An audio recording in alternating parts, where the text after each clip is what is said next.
Boa noite aí a todos, Shalom,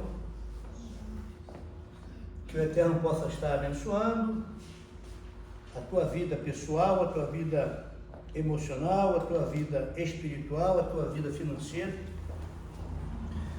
que Ele possa falar a tua mente nessa noite, como Ele tem falado a minha, que nós possamos discernir aquilo que Ele deseja compartilhar conosco. Aquilo que Ele colocou no nosso coração para compartilharmos, pode acontecer na tua casa, pode acontecer no teu ministério, na tua igreja, pode acontecer na tua empresa, pode acontecer na tua família. Pessoas que aparentemente estão juntas e desfruta de tudo aquilo que uma casa, uma empresa, uma igreja tem para oferecer, e que muitas das vezes, embora esteja juntos, às vezes não está unido, né? E muitas das vezes isso tem a ver com a estrutura que a pessoa carrega e às vezes nem sabe o porquê que carrega. Eu quero falar sobre uma figura que ele é espiritualmente doente, ele é emocionalmente doente, mas ele ocupa um cargo de posição, um cargo de influência, ele faz parte do reino de Saul, ele tem uma função importante lá, mas ele é alguém muito adoecido. E por ele ser alguém adoecido, ele costuma falar o que não deve, e ele ama arrumar problema entre as pessoas. Eu vou trocar a ordem disso aqui, para que você entenda um pouco como funciona esse espírito aqui. Por exemplo, olha, quando eu vou para o Salmo de número 52, Salmo de número 52, você vai entender bem, porque depois nós entraremos no personagem. E talvez você identifique alguém próximo a você assim, e que você tem que tomar um certo cuidado, porque por trás dessa pessoa adoecida, por trás dessa pessoa que tem uma síndrome, tem um espírito atuando, e muitas das vezes ele é ignorado. E talvez você já tenha até convivido com esse tipo de coisa, ou esteja convivendo, mas nunca percebeu. Olha só, Salmo de número 52, no versículo de número 2, a palavra do Eterno diz assim: a tua língua intenta danos como uma navalha afiada, trabalhando enganosamente.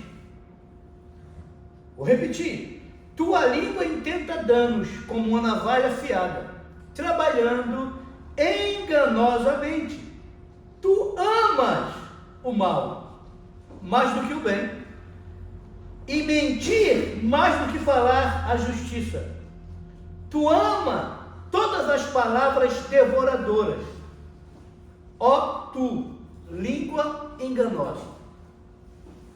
É alguém que ama muito mais o mal do que o bem, ama muito mais a injustiça do que a justiça. E ele começa a descrever o comportamento de alguém que tem um problema. No Salmo 64, no versículo de número 3, ele também fala algo a respeito disso aqui, ó. Salmo 64, versículo de número 3. Que afia a sua língua como uma espada, e curva os seus arcos para atirar suas flechas, até palavras amargas. Ele está afiando, ele está se policiando, ele quer atirar as suas flechas até palavras amargas, e ele vai seguindo um caminho. sabe? No Salmo de número 140, ainda aí, versículo de número 3, 140, versículo de número 3, diz assim: eles afiaram sua língua como uma serpente, o veneno das víboras estão debaixo dos seus lábios. Como alguém pode ter veneno de víbora debaixo dos seus lábios? Como alguém pode afinar os seus lábios? Como alguém pode amar mais a mentira do que a justiça? Como alguém faz disso de uma forma muito simples, muito fácil? Porque isso está na pessoa. E isso, muitas das vezes, está numa igreja, numa congregação, numa empresa, numa família, entre amigos.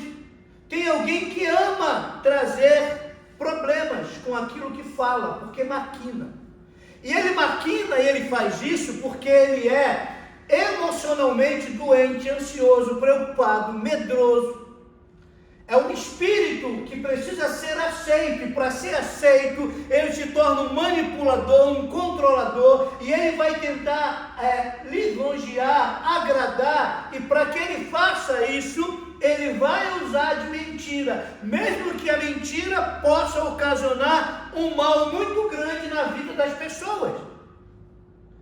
E isso vai ocorrendo de forma natural, porém algo que precisa ser tratado, que não é tratado, muitas das vezes é ignorado, porque a gente acha que é só um problema de caráter, isso é um problema emocional, isso é um problema espiritual. Há um traço genético espiritual aí de contaminação, há algo emocional contaminando.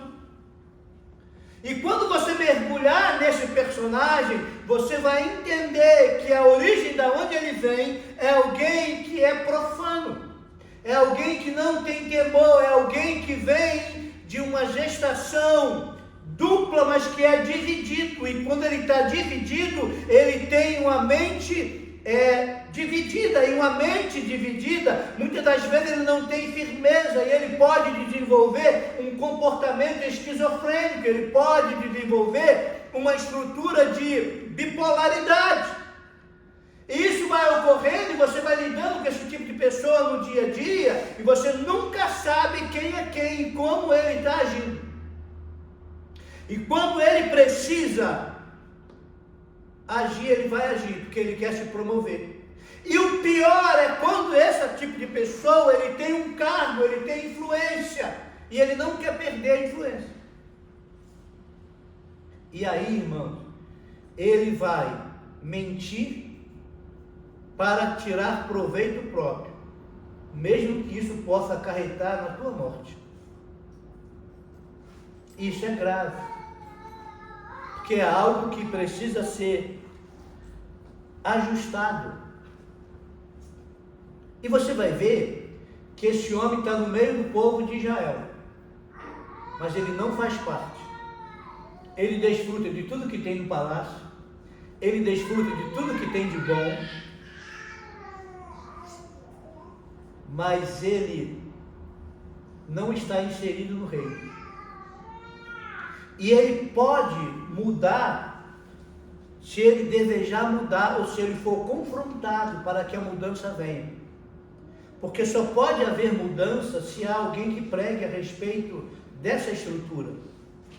Porque a palavra e a fé vem pelo ouvir e ouvir a palavra de Deus. Mas como ouvirão se não há quem pregue? Então, quando muitas das vezes nós queremos massagear o ego e não confrontar o ego, nós não mudamos a estrutura. E nós precisamos alinhar a nossa forma de pensar. Olha, eu vou te mostrar ainda, antes de eu entrar no personagem, depois a gente pode voltar nesses versículos soltos aqui, mas que eles são importantes, eles estão dentro do contexto, ainda um provérbio. Esse provérbio vai descrever um pouco mais sobre essa estrutura. Olha, quando eu vou para Provérbios 6,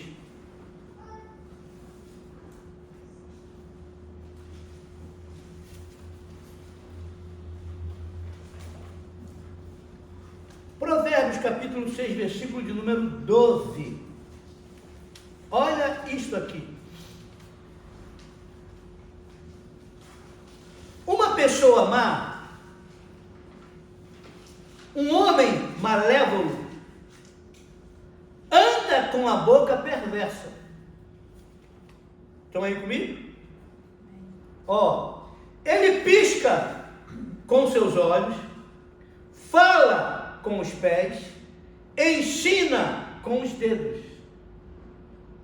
A perversidade está na sua mente ou no seu coração. Ele maquina coisas ruins continuamente. Ele semeia discórdia. A mente dele, o coração dele, irmãos, ele fica de forma contínua maquinando. E ele precisa semear discórdia. Ele precisa que haja divisão, ele precisa que a maldade possa proliferar. E tem muita gente, irmãos, que hoje é inimiga da outra pessoa, porque engravidou pelo ouvido, porque ouviu falar mal de alguém. E toma o partido, fica embaraçado, engravidado, e começa a gerar um sentimento ruim em relação a uma pessoa que nem conhece. E muitas das vezes essa pessoa chega para nós para falar de outra, e falar do outro para você significa que amanhã ele vai falar de você para outro. Então a melhor coisa que tem é você não dar ouvido a esse tipo de coisa, porque quem se assenta numa mesa para falar do outro, quando você se levanta desta mesa, o assunto vai ser você. E nós precisamos atentar, porque as pessoas fazem isso às vezes para ser aceita, às vezes para ser amada, e principalmente que tem problema emocional, de rejeição, de ansiedade, e que precisa provar o valor que tem e prova de forma errada. Agora veja bem, olha, a perversidade está no seu coração, ele maquina coisas ruins continuamente, ele semeia discórdia. Aí diz, portanto, a sua calamidade virá de forma repentina, subitamente será quebrado sem reparação. Porque eu posso encaixar aqui, Gálatas 6:7. Tudo que o homem semear, ele colherá, porque de Deus não se zomba. Então você é livre para semear, mas a colheita, ela é obrigatória. Tudo aquilo que você semeia, você colhe. E alguém aqui está semeando o quê? Discórdia. E olha o que diz: essas 6 coisas o Senhor odeia. Você já ouviu falar que Deus odeia alguma coisa? Tem coisas que Deus odeia. E quando você alinha o teu pensamento a Ele, você vai odiar o que Ele odeia e vai amar o que Ele ama. Você quer alinhar? E o que Deus odeia? Porque eu também quero odiar. Ou você quer amar o que Deus odeia e odiar o que Deus ama. Olha o que Deus diz: se estas 6 coisas o Senhor odeia, e a 7ª Ele abomina. Então vamos começar a ver o que Ele odeia, para depois entender o que Ele abomina, para que depois eu possa entender este personagem que age como agia. Olha só, estas 6 coisas o Senhor odeia, sim, 7 são abominações para Ele. O olhar orgulhoso, ele lembra alguém orgulhoso que saiu do jardim, né? A língua mentirosa, parece a língua da serpente, né? Mãos que derramam sangue inocente, porque quando você é orgulhoso, quando você usa a língua mentirosa e que as mãos derramam sangue inocente, pessoas morrem na vida da outra por conta daquilo que você falou. Sangue inocente foi derramado, porque quem semeia contenda mata 3 pessoas. Mata a pessoa que você está falando dele, mata você que está morrendo junto, e mata quem está ouvindo. Percebeu? Sangue inocente é derramado. Porque daqui a pouco esse veneno da serpente está circulando na tua corrente sanguínea. E você está odiando a pessoa que não te fez nada. A pessoa não te fez nada, mas você toma partido e odeia. Olha o que diz. O coração que maquina ideias perversas, ele está lá maquinando. Pés que se apressam a correr para o mal. E testemunha falsa que fala mentira, aquele que semeia discórdia entre irmãos. Aí ele diz a solução para você e para mim. Meu filho, guarda o mandamento de teu pai e não abandones a lei da tua mãe. Ata-os continuamente sobre o teu coração, sobre a tua mente. Amarra ao teu pescoço. Quando saíres, ele te guiará. Quando dormires, te guardarás. E quando acordares, falará contigo. Porque o mandamento é uma lâmpada, a lei é luz, e a repreensão da instrução são os caminhos de vida. Então ele começa a falar, querido, eu quero o caminho de vida para você, eu quero te dar instrução, eu quero que você guarde o mandamento, eu quero que você entenda o que é o mandamento trazido pelo teu pai, e a lei, ou a instrução, ou a doutrina aplicada pela tua mãe. Ata-o ao teu coração, guarda isso na tua mente, porque se não tiver na tua mente, você pode ter a mente dividida, e se você tiver a mente dividida, você pode desenvolver uma anomalia no emocional e também no espiritual, e ter um comportamento de uma mente dividida, uma bipolaridade, uma esquizofrenia, e agir sem saber o porquê que age.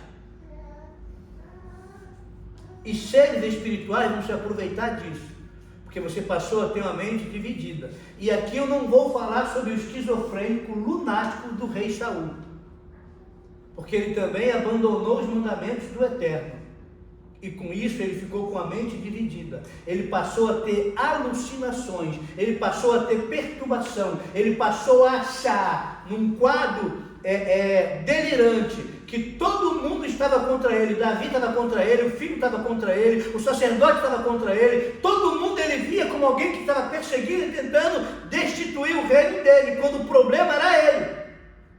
E o problema era ele por conta da desobediência que ele tinha àquela instrução que ele recebeu.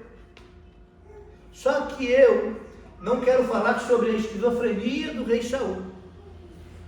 Eu quero falar sobre alguém que fazia parte do rei ou do reino de Saul, que se aproveitou de ter um rei esquizofrênico e se aproveitou para usar a esquizofrenia de Saul para matar pessoas que ele queria posição.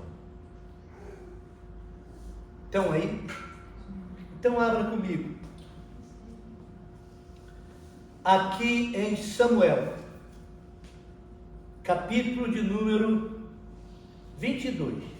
E vamos mudar a ordem, mais uma vez. 1 Samuel, capítulo 22. E versículo 22, vai dizer assim: Davi disse a Abiatar. Abiatar é um sacerdote, um sobrevivente.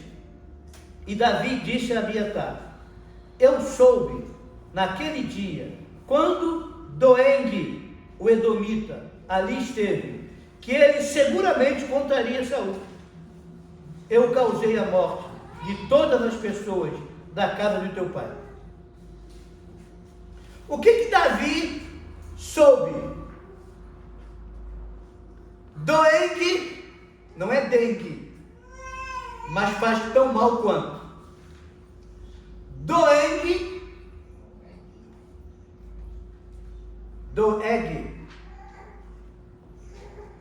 eu soube naquele dia que ele falaria. Você já esteve na companhia de alguém que você sabe, esse alguém vai falar. E ele não só vai falar, como ele vai mentir. como ele vai criar intriga. E a intriga vai fazer divisão, vai gerar morte. Olha só, volte um pouquinho. Olha.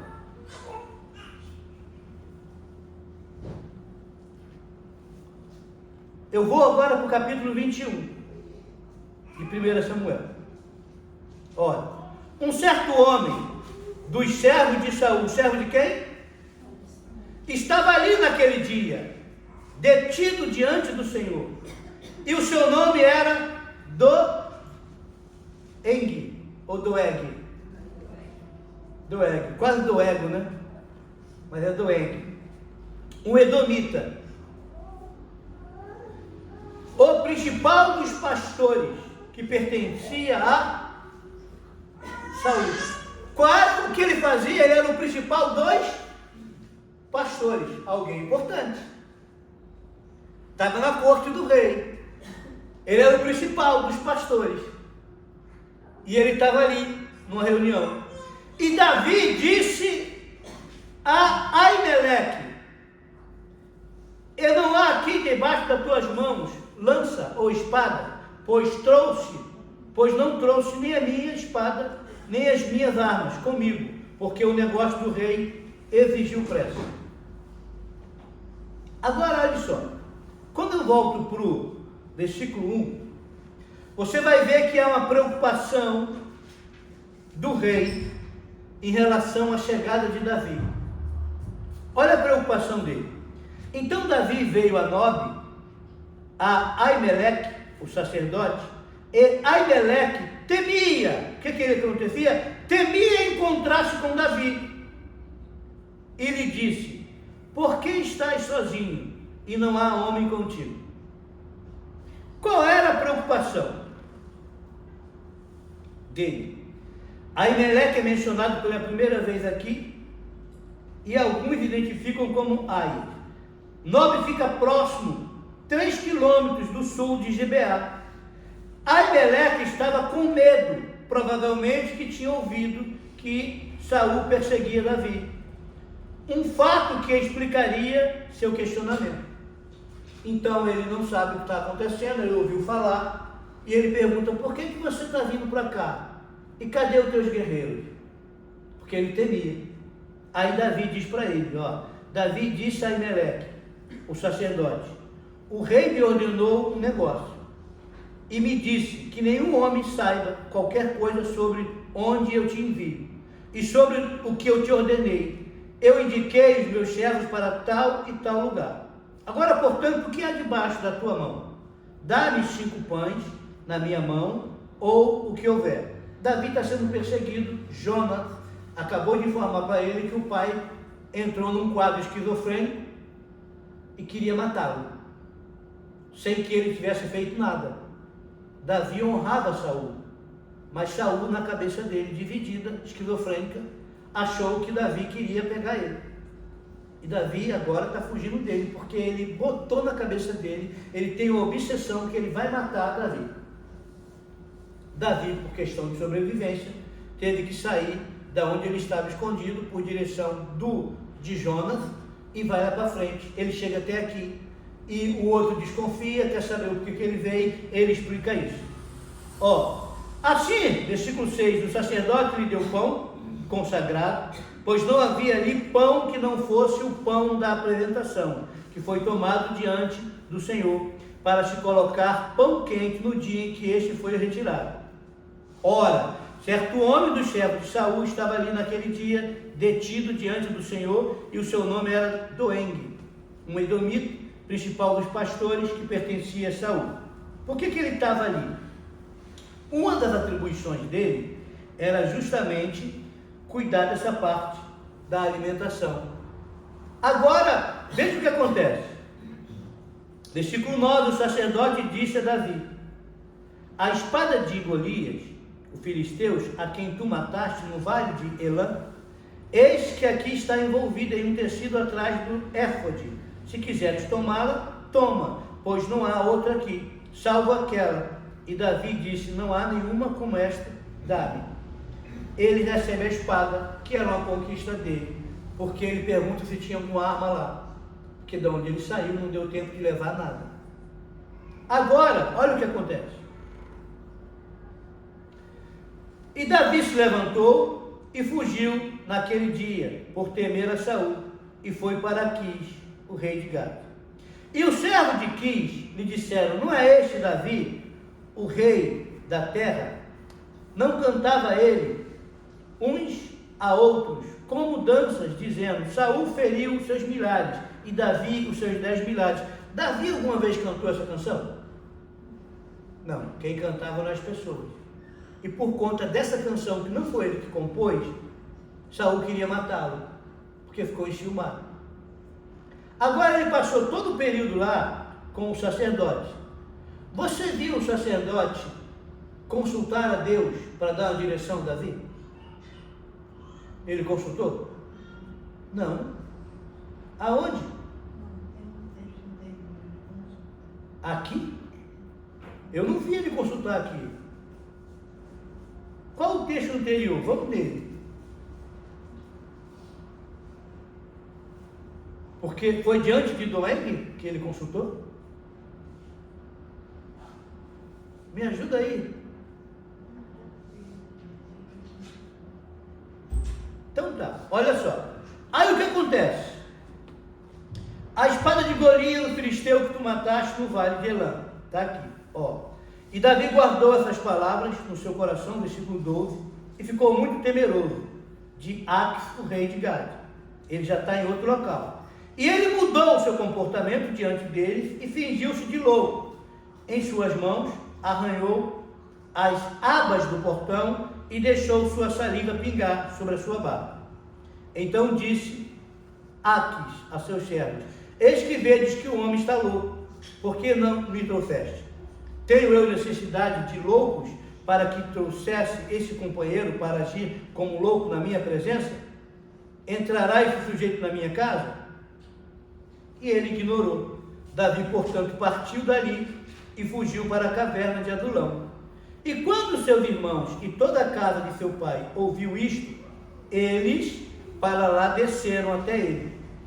E todos que estavam em aflição, e todos que estavam em dívida, e todos que estavam descontentes, juntaram-se a ele. E ele se tornou capitão sobre eles, e com ele havia cerca de 400 homens.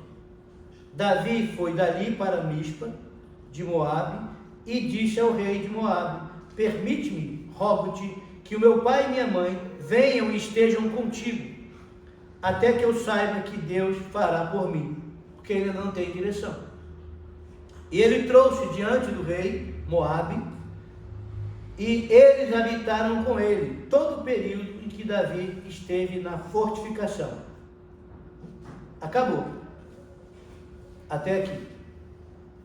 Só que, versículo 7, então Saul disse a seus servos que estavam junto a si: ouvi, agora vós, benjamitas, dará o filho de Jessé a cada um de vós campos e vinhedos, e farás de vós capitães de milhares e capitães de centenas, para que todos vós tenhais conspirado contra mim, e não haja ninguém que me mostre o que o meu filho fez, um pacto com o filho de Jessé, e não haja nenhum de vós que esteja condoído por mim, ou que me mostre que o meu filho incitou o meu servo contra mim, para estar deitado em espera, como neste dia.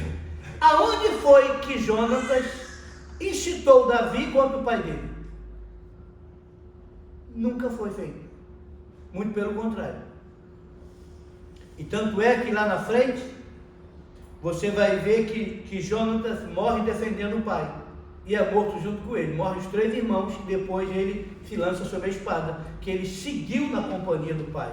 Ele nunca lutou contra o pai. Né? Nem porque nem Davi mesmo queria fazê-lo. Só que aqui acontece algo. Quando ele pergunta se tem alguém que poderia fazer alguma coisa, esse camarada que significa ansioso e medroso, que tem um problema emocional e espiritual, porque esse é o significado do nome dele, você pode pesquisar aí na internet, diz: eu preciso falar. Então respondeu Doeg, o edomita, o qual estava colocando acima dos servos de Saul: e disse: eu vi o filho de Jessé vindo a Nob, a Aimeleque, o filho de Aitube, e ele consultou o Senhor por ele, e lhe deu provisões, e lhe deu a espada de Golias, o filisteu. O que ele viu que aconteceu? Ele deu provisão porque era o pão. Ele deu a espada porque era de Golias. Mas ele não pediu a Deus direção. Pelo menos no texto que eu li, não. Entendeu? Olha aqui, ó. Ele pediu direção? Não. Ele consultou o Senhor? Não. Tanto é que ele chega lá no outro local, dizendo aqui, o que ele diz no outro local? Ó. E Davi foi dali para Mispa, de Moabe, estou no versículo 3, e ele disse ao rei de Moabe: permite-me, rogo-te, que meu pai e minha mãe venham e estejam contigo, até que eu saiba o que Deus fará por mim. O que ele está falando? Até que eu tenha uma direção de Deus. Então ele não teve a direção anterior, ele está aguardando a direção, mas Doeg falou que ele consultou por direção. Se houve uma consulta, não foi dada a direção. Agora olha o que acontece.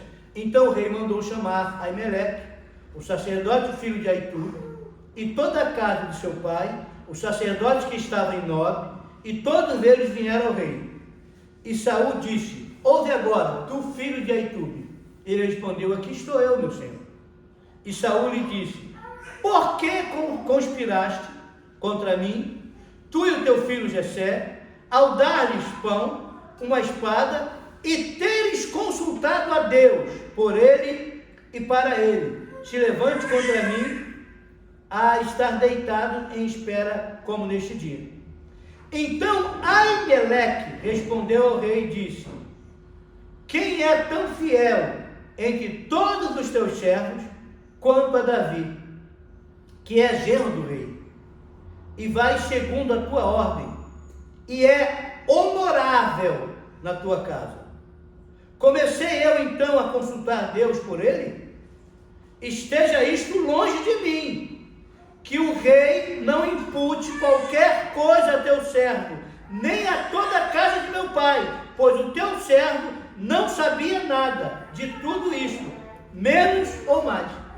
Ele diz: não foi feito isso, eu não fiz isso, eu não sabia de nada, eu não conheço ninguém tão fiel a ti, honorável, que pensa bem de ti como o teu genro. E ele não fez nada disso aqui. Mas ele agora está envenenado, porque alguém com a língua de serpente acabou de colocar mais veneno, colocou mais lenha numa fogueira, porque o cara já estava com uma esquizofrenia. Ele já tinha um quadro de que o cara estava contra ele, e agora ele falou que ele estava buscando direção de Deus contra ele. E agora o que ele vai fazer? Ó, então o rei disse aos homens da infantaria, a tropa de elite dele, ó, que estavam juntos a ele: volvem e matai os sacerdotes do Senhor, porque a sua mão também está com Davi. E porque eles souberam quando ele fugiu, e não me mostraram. Porém os servos do rei não quiseram estender a mão sobre os sacerdotes do Senhor. Toda a tropa de elite falou: nós não vamos atacar eles, porque nós não entendemos que isso seja um fato. A tropa de infantaria, que era a melhor tropa que Saul tinha, não pegou as armas e não obedeceu à loucura do rei. Só que tem alguém que olha isso aí como uma hora de se autopromover. E olha o que ele faz. Então o rei disse a quem? Versículo 18. A Doeg: volve tu e cai sobre os sacerdotes. E Doeg, o edomita, volveu e caiu sobre os sacerdotes. E ele matou, naquele dia, 85 pessoas que vestiam um éfode de linho. Ele matou, quando ele pegou a espada, ou ele matou quando ele caluniou e mentiu? Quando foi que ele matou? Porque a ordem foi dada, mas essa ordem só foi dada por conta daquilo que ele falou, porque ele fez o que o Senhor aborrece. Ele semeou contenda entre irmãos, pela doença dele. Ele estava lá no meio do povo, ele tinha influência, mas ele não estava preocupado com isso, a não ser aceito. Ele não era um homem qualquer, ele vem de uma linhagem de edomitas. Sabe quem deu origem aos edomitas? Um profano, que trocava as coisas espirituais por algo que podia resolver a sua necessidade momentânea. Muitas pessoas que querem resolver suas necessidades momentâneas ignoram os princípios espirituais, como o pai dos edomitas, que é chamado também de Edom, que é Esaú. Para que eu quero guardar algo que é espiritual, que eu vou desfrutar lá na frente, como a bênção da primogenitura, se eu posso desfrutar daquilo que me dá prazer agora, que é o prato de lentilha? Eu não estou preocupado com algo espiritual, eu estou preocupado com algo do momento. E por conta disso, esse mesmo camaradinha matou. E por que ele matou, irmão? Porque ele tinha necessidade de ser aceito. E toda oportunidade que ele pudesse fazer alguma coisa para ser aceito, para ser, como é que faz? Para ter inclusão e não exclusão, ele faria. Então tem pessoas minando relacionamentos, falando mentiras contra outro, matando pessoas, por conta de que quer desfrutar de companhia ou de algo que é benéfico para ele. Isso acontece na família, isso acontece na igreja, isso acontece na empresa, isso acontece entre amigos. Sabe? Será que você já conviveu com alguém assim? Que tem esse espírito de edomita? Ou de doeg? Alguém que semeia contenda? Alguém que é fofoqueiro, mentiroso? Que não sabe por que faz isso, mas faz? Você entende? Que quando tem oportunidade de ter uma resenha e se senta na mesa, não fala de assuntos, fala de pessoas. Você consegue entender isso? Não fala de projetos, falam de vidas. E aonde começa isso? Porque a serpente que dá origem a esse tipo de língua, ele procura uma conversa com a mulher, não é para falar de projeto, é para falar do eterno. Então ele começa a falar do eterno, falar que o eterno é mentiroso, que o eterno é egoísta, que o eterno não quer que o homem se torne igual a ele. Você já viu Deus falando de alguém ou Deus falando de projeto? Deus o tempo todo fala de projeto, ou então fala de você para você. Deus quer me dar revelação da minha pessoa que eu nem entendo e dos projetos que Ele tem na minha vida, para que eu possa alinhar a minha vida. Deus não tem prazer em você não ver Ele falando de A para B. Almir, eu quero te falar de fulano. Deus não quer te falar de fulano. Porque Deus não vê o fulano. Deus até te mostra algumas coisas no reino espiritual, de seres espirituais. Mas aqui eu tenho um homem falando de fulano. Irmãos, para que haja uma comunicação, tem que ter o que fala e o que ouve. E tem gente morrendo e matando inocente porque está ouvindo e está engravidando. Eu tenho um exemplo disso quando Deus quer falar do projeto dele e Deus diz: Ananias, eu preciso que você vá até a rua chamada direita, na casa da adoração. Tem um homem lá hospedado, o nome dele é Saulo, E eu preciso que tu ores por ele, para que ele veja, porque ele está sem enxergar. E aí Ananias diz assim: eu tenho ouvido falar dele. E eu não vou, eu sei quem é esse homem. Como você pode saber quem é uma pessoa pela boca de outra pessoa? Não é porque você conviveu, não é porque você se relacionou, é porque alguém te apresentou de forma distorcida esta pessoa. E na vida de muita gente, Saulo de Tarso não prestava.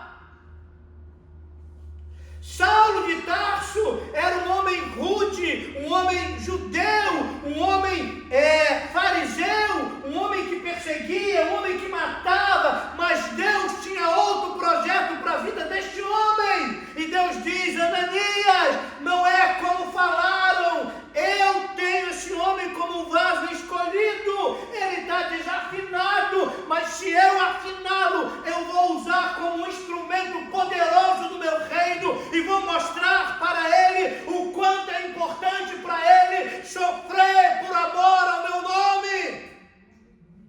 Então não importa o que te falaram de Paulo, não te importa o que te falaram de Pedro, porque quando alguém te fala de Pedro, você conhece mais quem é Saulo. Quando alguém fala de Saulo, você conhece mais quem é Pedro. Quando alguém fala mal de Deus, você conhece mais quem é o diabo, o acusador. O acusador estava acusando Deus. E você conhece mais quem é ele, quando ele fala mal do outro. Será que você consegue entender isso? As pessoas seguem usando a sua boca não para edificar, mas para destruir. Você consegue, irmão? Paulo, ele tinha erro, ou Saulo tinha.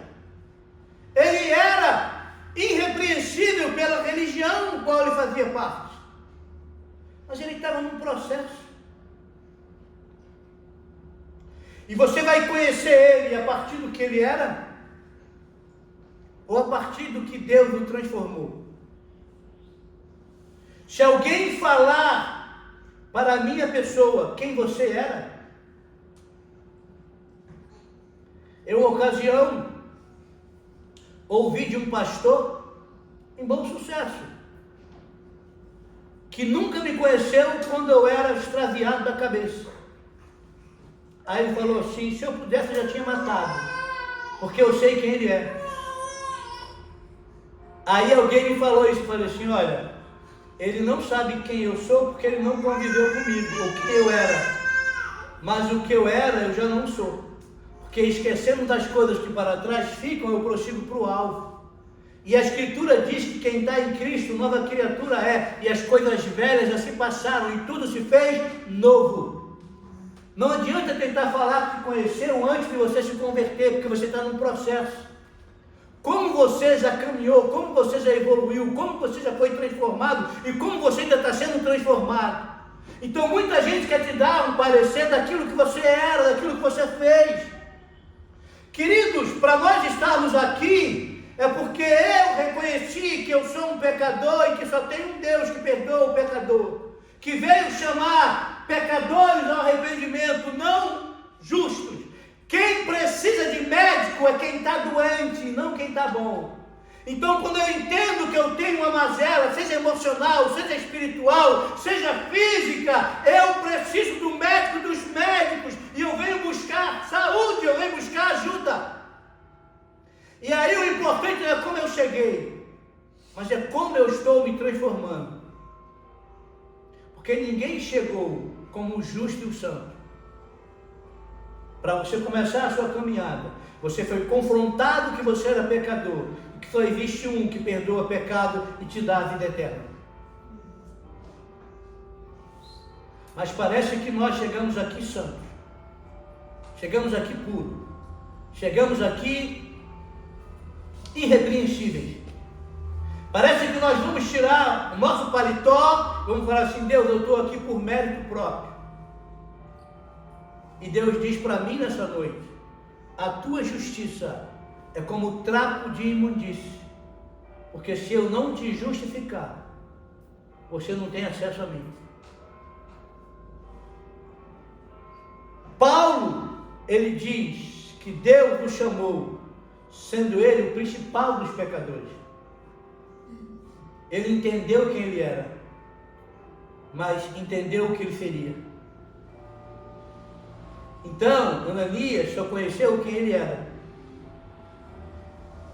Um homem que errava, achando que estava fazendo o que era correto.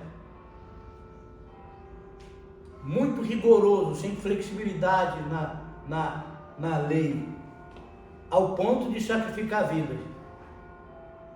Mas alguém que via o que ele não via, enquanto ele estava sendo apedrejado com cartas da autoridade de Damasco, ele conseguiu olhar para o alto, enquanto ele era apedrejado.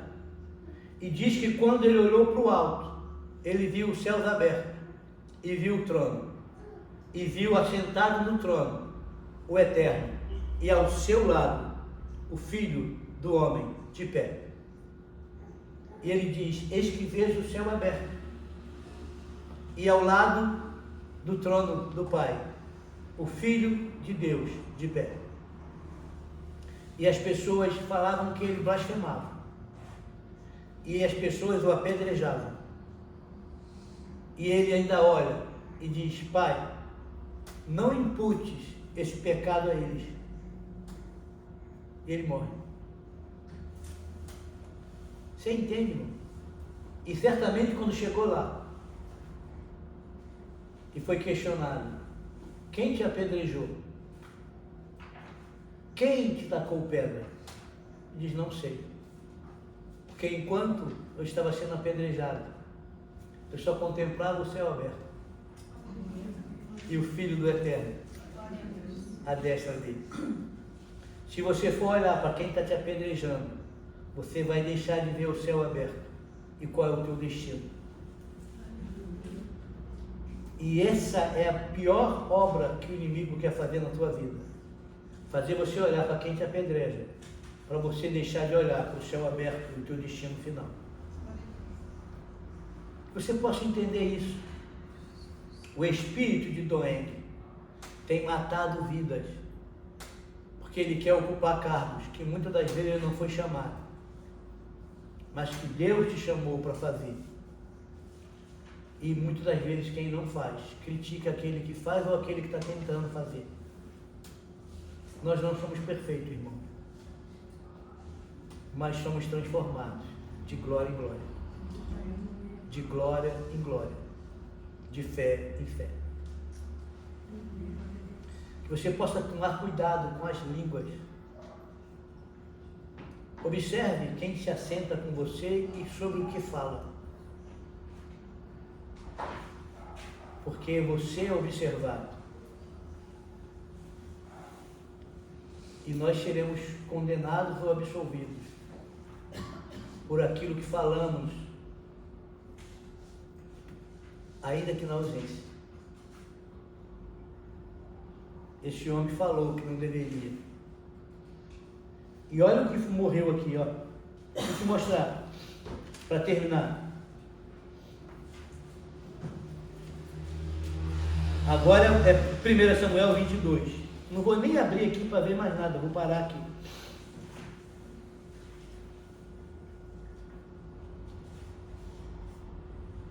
Ó, versículo 18: o rei disse a Doeg: volve tu e cai sobre os sacerdotes. E Doeg, o edomita, volveu e caiu sobre os sacerdotes, e matou naquele dia 85 pessoas que vestiam um éfode de linho.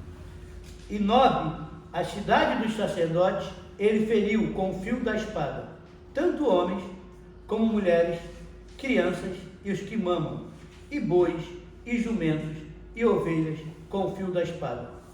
E um dos filhos de Aimeleque, o filho Aitube, de nome Abiatar, escapou e fugiu atrás de Davi. E quando ele escapa e foge atrás de Davi, Davi diz para ele: eu soube, naquele dia, quando Doeg, o edomita, ali esteve, que ele seguramente contaria a Saul, e eu causei a morte de todas as pessoas da casa de teu pai, porque eu sei que ele me viu. Só que ele não contou a verdade, ele contou mentira. Ele semeou contenda. Aí Davi fala para o homem que perdeu toda a família, que é o sacerdote. Enquanto Saul queria matar os sacerdotes, Davi queria aliança com eles. O que você quer? Matar sacerdote ou aliança com eles? E olha o que ele fala para alguém que perdeu pai, mãe, irmãos, perdeu tudo. Ele diz: olha, fica tu comigo, não temas, pois aquele que busca a minha vida, busca a tua vida, mas comigo tu estarás salvo. Um homem que está em fuga e diz: faz aliança comigo, porque tu tem aliança com Deus, mas eu também tenho aliança com Deus. E assim como Deus está me protegendo, Deus vai te proteger, porque eu quero ter aliança, porque o teu inimigo, a YouTube, é o meu inimigo. O que eles querem parar é o projeto de Deus. Então fica comigo em aliança. Você percebe? E aí Tube, o sacerdote, fica com ele. Você ficaria com alguém que diz: o motivo de tu perder a família foi porque alguém associou que você estava comigo? Que alguém associou que eu estava tramando? Que alguém me acusou de uma trama? Davi não fez trama nenhuma. O rei é que ficou lunático, esquizofrênico, tinha surto, tentou matar e botou na cabeça dele que o filho conspirou, que Davi conspirou, que os sacerdotes conspiraram, que todo mundo estava contra ele, mas isso era coisa da cabeça dele.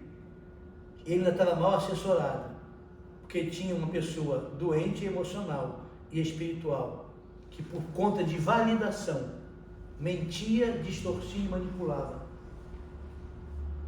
e causava mais estrago naquilo que nós chamamos de herdeiro. Você convive com pessoas assim, irmão, que às vezes por inveja de quem você é, por cobiça daquilo que você tem, te cria problema na empresa, te cria problema na casa, te cria problema na igreja, te cria problema em qualquer ambiente que você esteja. E você não precisa fazer nada, só precisa querer fazer o que é correto. Abel nunca fez nada de mal contra Caim. Abel só queria agradar ao Eterno. E isso foi o suficiente para que Caim se tornasse inimigo dele. Tem alguém aqui que quer agradar ao Eterno? Então você vai ver a resposta que é dada. Se Deus é por nós, quem será contra nós? Todos que são contra Deus. Que o Eterno te abençoe e te guarde, no nome de Yeshua. Bom, você possa meditar nisso aí e ruminar. Shalom, shalom, ó Pai.